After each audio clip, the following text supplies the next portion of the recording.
The sound wasn't just loud, it changed the air. My boots shook against the floor, birds flew from the trees like the sky itself had cracked in half. And all I could see through my dusty old window was smoke. Thick, gray, curling up from the far ridge of my ranch like the start of a war I hadn't declared, but was about to finish. I knew that sound. I built it. Not a real landmine. Don't go calling the feds just yet. But let's just say, it was loud enough to make a trespasser rethink their life choices. And right there, in the middle of that fake war zone, was her red SUV. Front tire shredded, driver door flung open. And standing beside it, hands on hips, face beet red, phone in the air, was Karen Whitmore, HOA president, self-declared Empress of Sunny Meadows, and the single most entitled woman to ever tell me how to run the land my grandfather died protecting.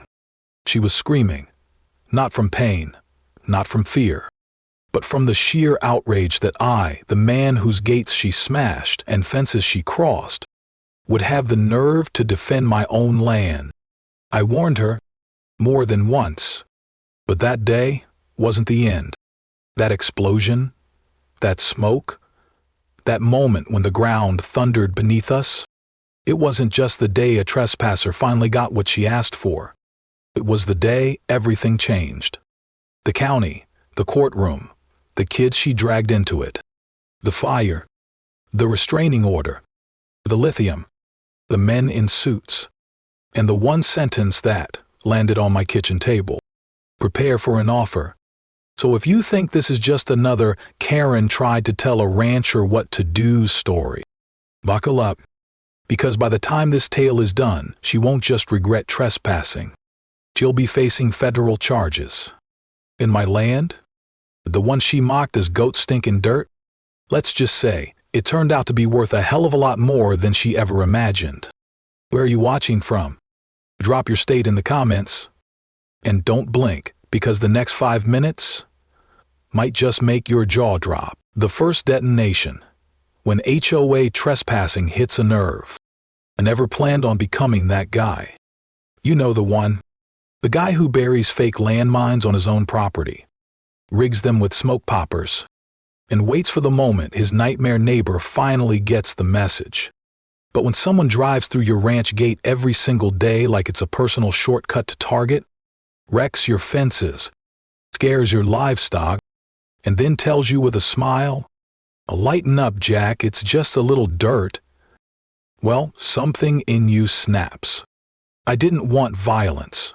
I'm a Navy vet, not a war reenactor. But I do believe in boundaries and respect. And Karen Whitmore? She had neither. It started small. Her red BMW SUV rolled through my east field one morning like it was paved for her. I was fixing the irrigation line when I saw her cruise by, coffee in one hand, sunglasses on, like she was headed to brunch in Beverly Hills and I was just the dusty scenery. I waved her down. "Ma'am, this is private land." She laughed. "Oh, Jack, relax. You've got 140 acres, you won't even miss it." And lady, I missed every inch of it. That land is my soul. It's my grandfather's legacy. It's where I raised Duke, my German Shepherd. Where I taught my niece Ellie how to grow corn and fix a tractor carburetor.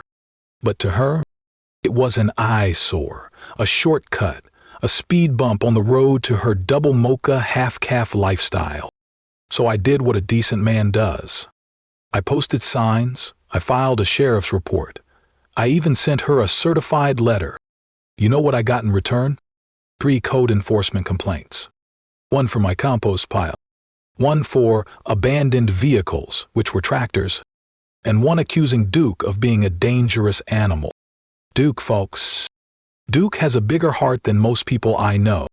That's when I called up my buddy Ray, old war movie SFX guy who once made a tank explode for $50 and a case of beer.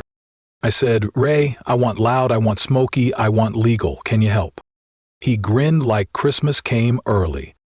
We spent a weekend digging little pressure-tingered noise plates. Nothing dangerous, no shrapnel, just shock and awe. We even marked the spots with wooden posts that read, "Private trail, do not enter." You'd think anyone with a drop of common sense would stop right there. But not Karen. The morning it happened, I was sipping coffee on the porch. Sun barely up, Duke dozing at my feet. And then, boom. The ground didn't just shake, it announced itself. Smoke shot up like a wildfire's birthday candle. And there she was. Red SUV tilted sideways. Karen storming out, shrieking into her phone. Her bumper was bent, her tire hissing, her pride absolutely detonated. I rode out on my four-wheeler, calm. "Karen," I said, "you've been warned." She pointed at the dirt like I'd launched a missile at her family picnic. "You can't do this, this is harassment." "No, ma'am," I said, "this is property defense." But here's the part that caught me off guard.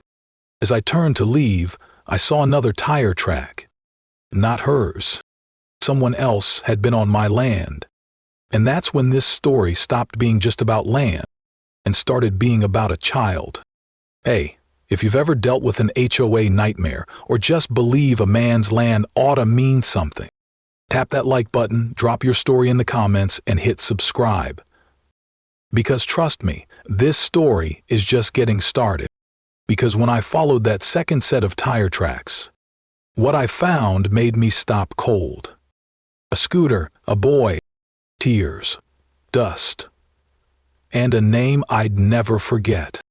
Relief, shortcut of arrogance, how Karen ignored every warning. I gave her every chance. I mean it. 3 signs, 2 conversations, 1 certified letter, and even a hand-painted warning board that said in bold red letters, "Private Ranch Road, not a shortcut, not ever." Karen Whitmore didn't just ignore it.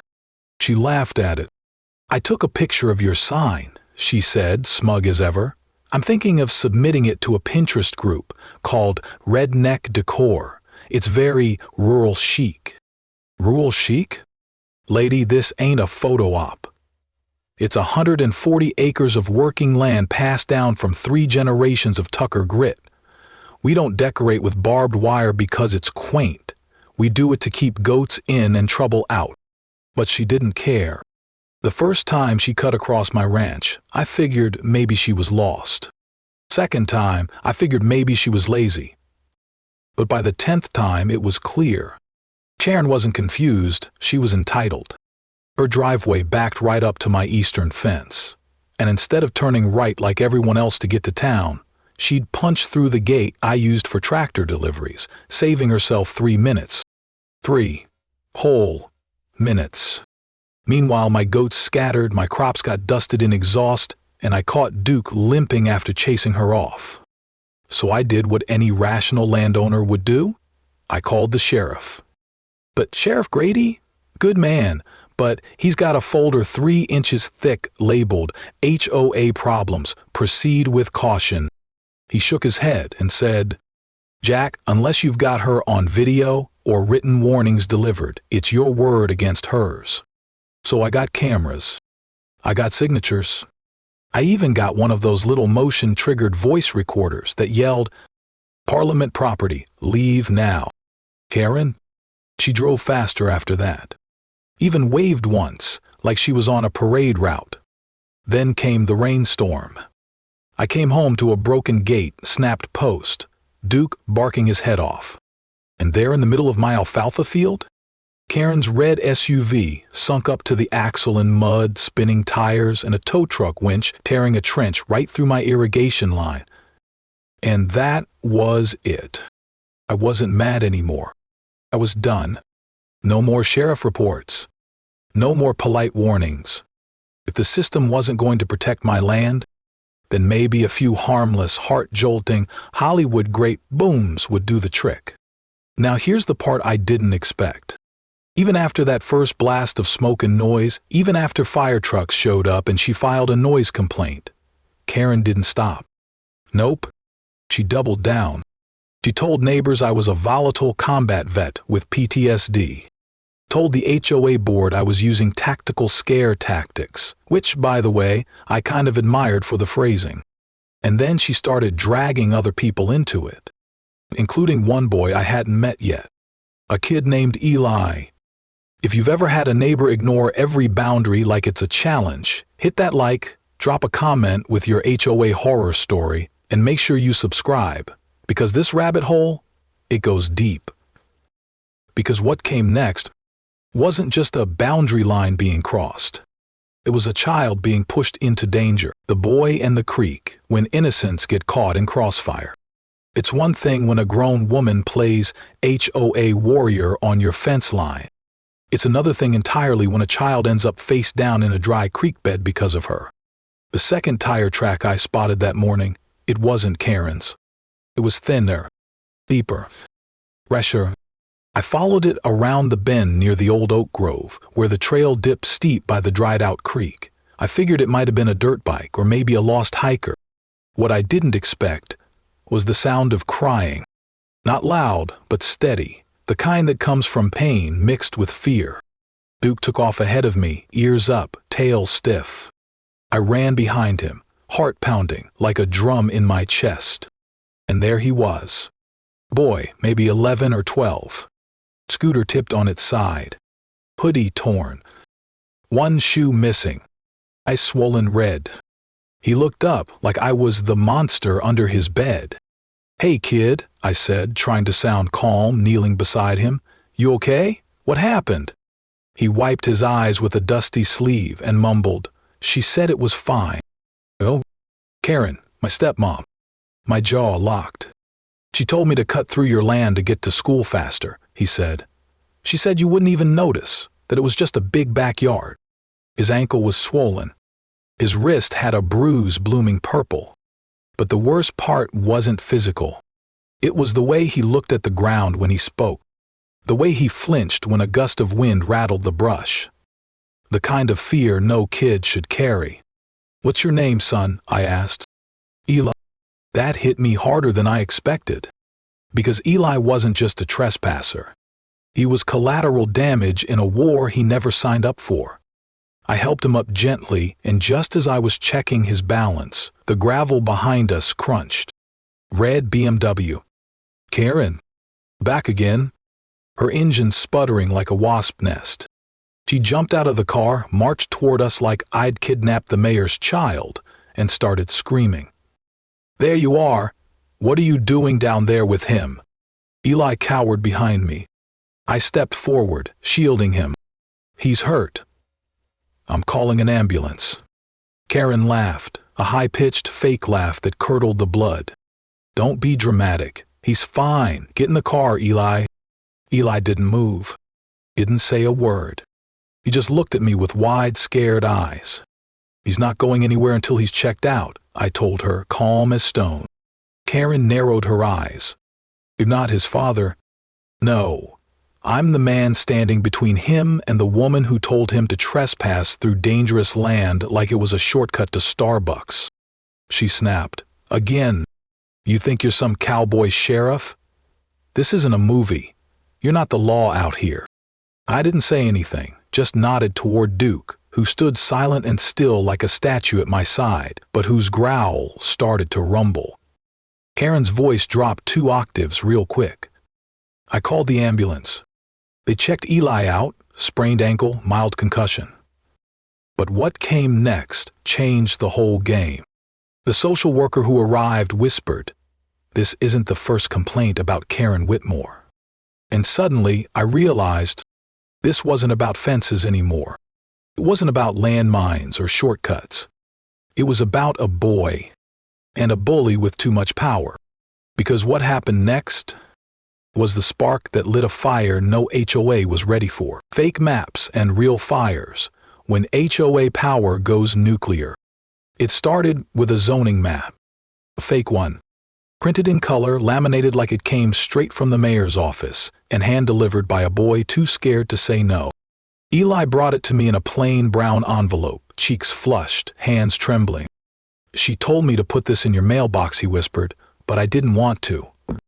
Inside was a notice claiming emergency HOA easement approval, complete with forged borders, a doctored signature, mine apparently, and a typed letter saying I had 72 hours to vacate a strip of my own land.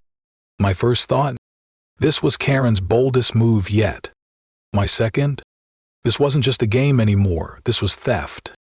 I took it straight to my lawyer, Sarah McIntyre. A woman so sharp she made barbed wire look friendly. She didn't even blink. "That's fraud," she said, tapping the fake signature. "And this is war." The next 24 hours were chaos. Karen showed up again, this time with a crew of construction workers, hammering signs into my pasture that read, "Community Path Public Access." They laid down 30 feet of gravel, right over my irrigation line, flooded half my corn, killed a week's worth of growth. When I confronted them, one of the guys looked genuinely confused. "She showed us the permit," he shrugged. I showed him the deed, with my name. They packed up, but the damage was done.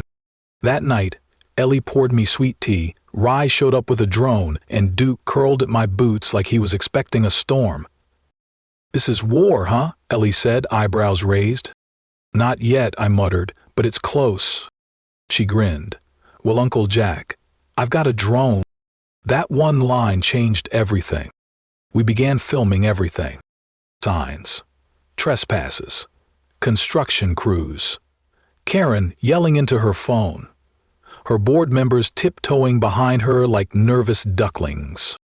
We made a 3-minute video, posted it everywhere. HOA Karen is trying to steal my ranch. Here's the proof. It exploded. 2 million views in 48 hours. The comments flooded in. "Stand strong, Jack. Why isn't she in jail? Where's your ranch? I'll help build a fence myself." But fame cuts both ways. 3 weeks later, just as the dust began to settle, I woke up to Duke growling. The barn was glowing. Fire. Flames licking the sky, screaming goats, Ellie on the phone with 911 while I dragged animals out 2 at a time. We saved them, barely. Fire chief said the blaze started where the irrigation wires met the wall. Said there was accelerant. Said it wasn't an accident. Spray painted on the barn wall in red. "Stay down." Karen, of course, denied everything. Posted online that I set the fire for sympathy. Called me a manipulator. But that night, as I watched the last ember fade, Ellie came running into the barn with her phone shaking in her hands. "Uncle Jack, you need to hear this." She had recorded a conversation between 2 of Karen's HOA board members. One of them bragging, "We got the fire done. Jack can't even get near it now. Zoning chairs got our backs." That was it. No more fences. No more signs. No more warning shots. Because I knew what I had to do. And in the next chapter, we go federal. The war goes public when one rancher wakes a nation. You ever feel the whole world's watching you, and for once, you don't mind? After the barn fire, the threats, the fake easements, and that voice recording of Karen's HOA cronies bragging about it all, there was no turning back. I wasn't just defending a fence line anymore. I was defending every small-town American who's ever been bullied by a boardroom tyrant in a pantsuit with a clipboard. Ellie edited together everything. Trail cam footage. Drone aerials. Karen stomping through the pasture like a suburban Godzilla. The fire damage. And finally, that voice recording. We slapped it all into a short doc called "They Tried to Burn Me Down, Here's the Truth." We uploaded it. By midnight, it had 1.6 million views. By sunrise, it was trending on Twitter and blowing up local news inboxes. Then the flood came, not water, but people, veterans, ranchers, teachers, moms. Even a retired HOA president from Colorado wrote, "This is why people hate HOAs. I ran mine with decency. This woman belongs in handcuffs." Local news stations showed up first. Then regional. Then national. One anchor opened her segment with, "An Arizona veteran uses fake landmines to protect his land and ends up exposing alleged county corruption." Did they play that explosion footage in slow motion with dramatic music? You bet they did. And then something unexpected happened. I got a letter from a school principal in Nebraska. She said her 8th grade class was following my story as part of a civic unit on property rights. One of her students, Mason, wrote in crayon, "Dear Mr. Tucker, I hope you win. Also, I like goats. Can I visit your ranch someday?" That one got me right in the damn chest, because this wasn't just my story anymore. This was America's story, about standing up when the system forgets who it's meant to serve. Meanwhile, Karen was unraveling faster than a Christmas sweater in a snowblower. She held a press conference from her porch, claiming I was the aggressor, the liar, the danger. Mid-interview, someone shouted, "Didn't you set a barn on fire?" She stormed back inside and slammed the door. The camera caught it all. And then, like gasoline on a brush fire, the whistleblowers came out. First, a former HOA treasurer. Then, an assistant from zoning. Each one bringing receipts, forged documents, bribes, secret votes. My lawyer, Sarah, said, "Jack, we're not in civil court anymore. This is headed federal." And that's when the real doors opened. I got a call from a congressional aide. He'd seen the video and said, "There's a subcommittee hearing on property abuse and zoning misconduct. If you're willing to testify, you could help more than just yourself." I agreed. And 2 weeks later, I found myself in D.C. wearing a dusty old sport coat and boots I refused to shine, speaking to lawmakers who had never seen a goat in real life. I told them everything, not as a victim, but as a witness, a citizen, a man who just wanted to live in peace and ended up waking up a nation. They listened, and when I finished, I swear to God, the room was silent. Then one rep stood and said, "Mr. Tucker, thank you. You're not just guarding your land. You're reminding us what it means to own something worth fighting for." Because when I came back to Arizona, Karen had one last card to play. And let me tell you what she pulled next. It made everything before look like a schoolyard prank, restraining orders and red ink. When truth bleeds through, I thought the worst was over. I had stood in front of Congress, told my story to the world, and watched Karen's empire crack like old paint under desert sun. But when I got home to Tucker Ranch, waiting in my mailbox, was a restraining order. Signed, sealed, weaponized. Filed not just by Karen, but co-signed by Gregory Sharp, the county zoning chair himself. It said I was a threat to public officials, that I'd used military-style intimidation devices, that I had displayed aggression toward minors. Minors. They dragged Illy's name into it. My blood boiled so hot Duke actually growled when I crumpled the paper in my fist. I hadn't even done anything violent. No shots fired, no threats made. Just red ink and truth. But to them, truth had become the most dangerous weapon of all.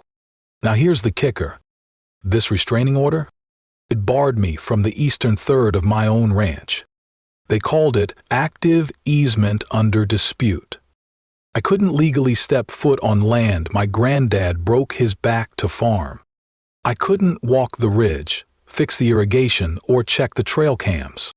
Worse, Karen knew it, and she used it like a sword.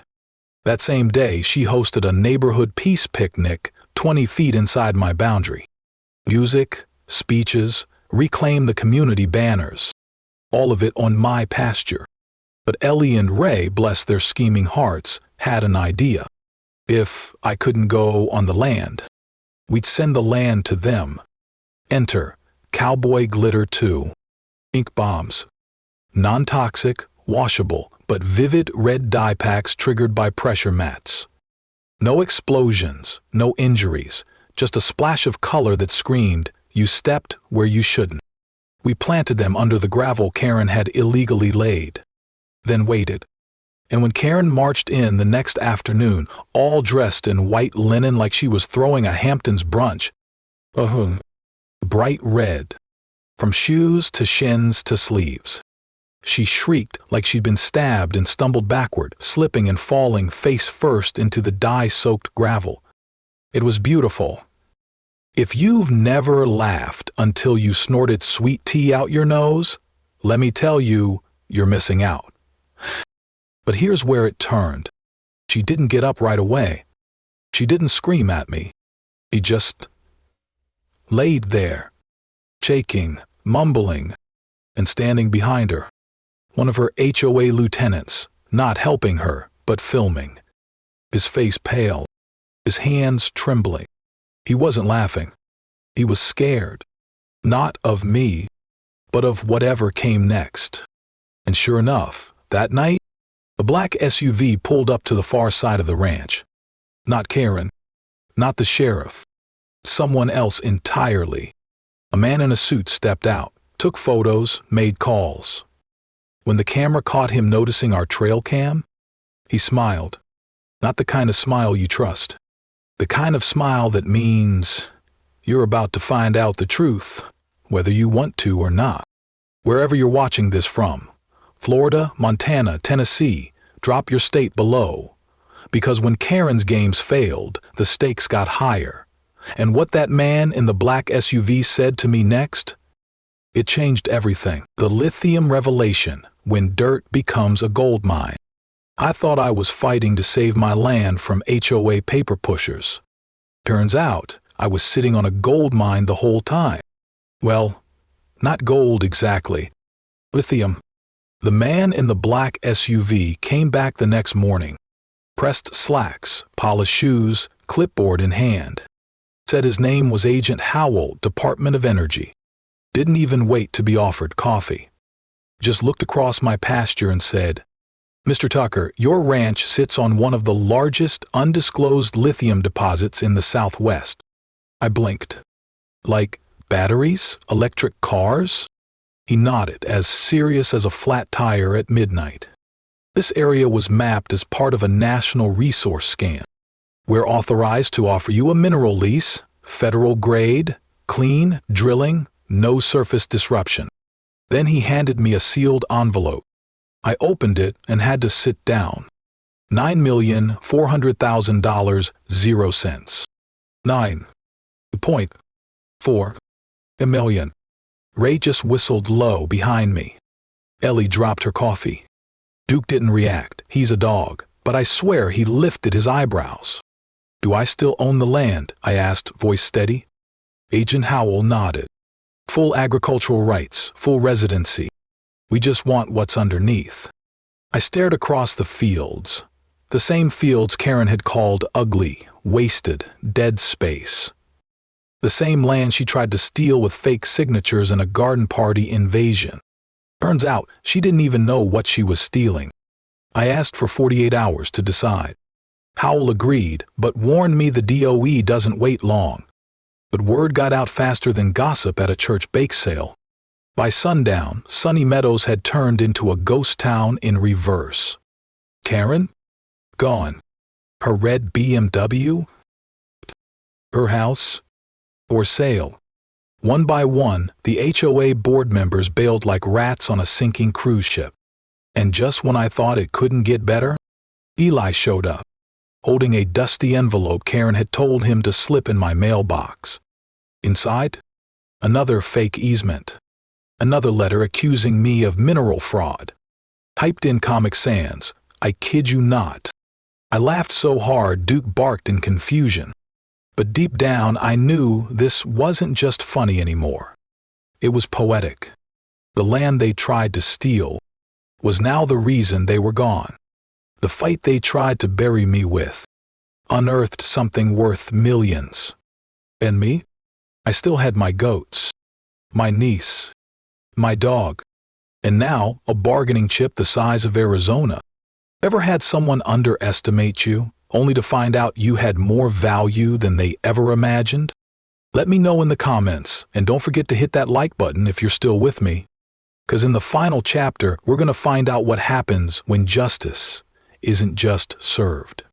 It's federally funded, greenhouse and grace, when standing tall builds more than land. Some battles are fought with fists, others with lawsuits, but the ones that matter most? They're fought with roots, real, living ones. 6 months after I signed the agreement with the Department of Energy, the ranch looked different. Not richer, wiser. The lithium drills stayed quiet, clean, deep below the surface like promised. But above ground, we built something louder than noise. A greenhouse. Not just for tomatoes or squash. This was the Tucker Community Greenhouse, standing tall on the eastern ridge. Glass walls, open doors, and rows of vegetables, flowers, and long tables where kids got their hands dirty and learned what growth really means. Every Saturday, buses pulled in from nearby towns. Little boots hopped off, laughter spilled like sunshine. Ellie ran the place like a general with a watering can. Eli? He became our soil expert.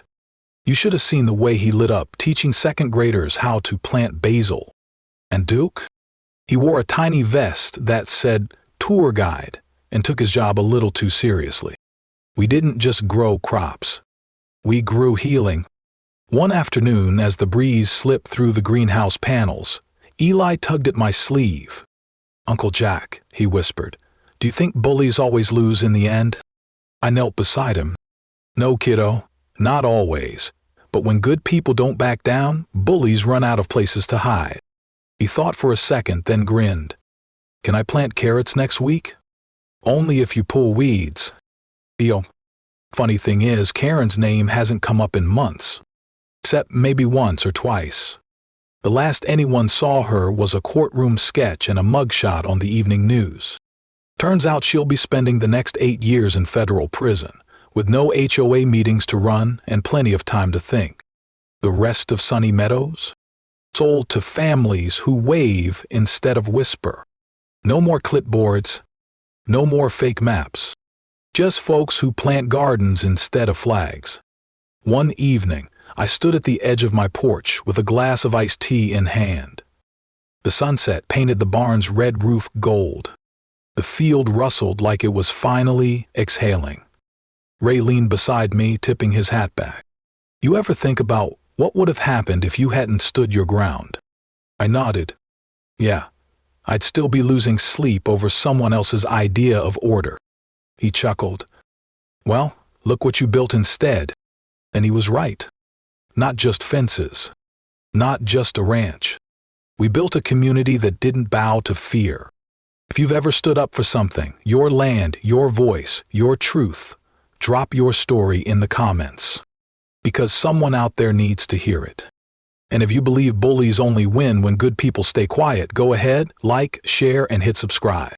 You're part of this now. This is Jack Tucker, signing off. Still standing. Still planting. And still not letting anyone drive through my ranch ever again.